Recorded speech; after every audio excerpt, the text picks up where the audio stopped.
സംസ്ഥാനത്ത് കനത്ത മഴ തുടരുന്നു. 9 ജില്ലകളിൽ ഇന്ന് തീവ്ര മഴയെന്ന് കാലാവസ്ഥാ വകുപ്പ്.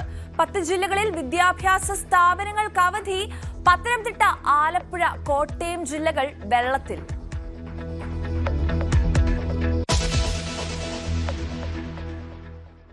കലിമഴയിൽ പൊഴിഞ്ഞത് 25 ജീവനാണ്. കാണാതായ 4 പേർക്കായി തിരച്ചിൽ. 52 വീടുകൾ തകർന്നു. 565 വീടുകൾക്ക് കേടുപാട്. 418 ദുരിതാശ്വാസ ക്യാമ്പുകളിലായി കഴിയുന്നത് 18,000-ലേറെ പേർ.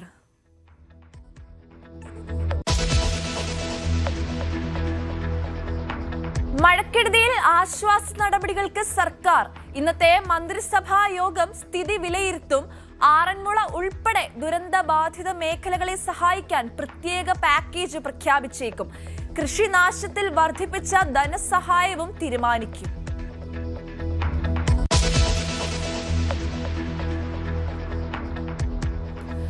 മന്ത്രി CP ജോണിന്റെ അധിക്ഷേപ പരാമർശത്തിൽ വ്യാപകമായ പ്രതിഷേധം.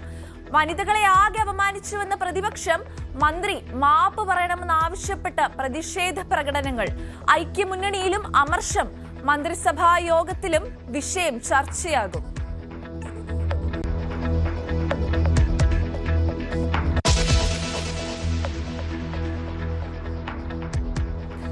ഉദയനിധി സ്റ്റാലിന്റെ സ്ത്രീവിരുദ്ധ പരാമർശത്തിൽ തമിഴ്നാട്ടിൽ പ്രതിഷേധം.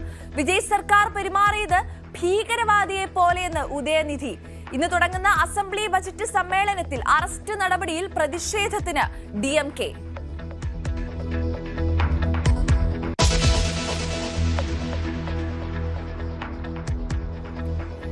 രാഷ്ട്രീയ നീക്കങ്ങളിൽ മനസ്സ് തുറക്കാൻ ബംഗ്ലാദേശ് മുൻ പ്രധാനമന്ത്രി ഷെയ്ഖ് ഹസീന. 2 വർഷത്തെ ഇടവേളയ്ക്ക് ശേഷം ഇന്ന് മാധ്യമങ്ങളെ കാണും. ബംഗ്ലാദേശിലേക്കുള്ള മടക്കത്തിൽ പ്രഖ്യാപനമുണ്ടായേക്കും. ഷെയ്ഖ് ഹസീനയെ വിട്ടുകിട്ടണമെന്ന ആവശ്യം ഇന്ത്യയോട് ആവർത്തിച്ച് ബംഗ്ലാദേശ്.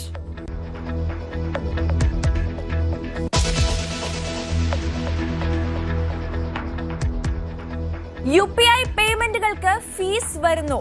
ഗൂഗിൾ പേ ഉൾപ്പെടെ പണമിടപാടുകൾക്ക് ചെലവ് വരും. മാറ്റം പാർലമെന്റിൽ അവതരിപ്പിച്ച ക്രയവിക്രയ നിയമങ്ങളിലെ ഭേദഗതിയെ തുടർന്ന്.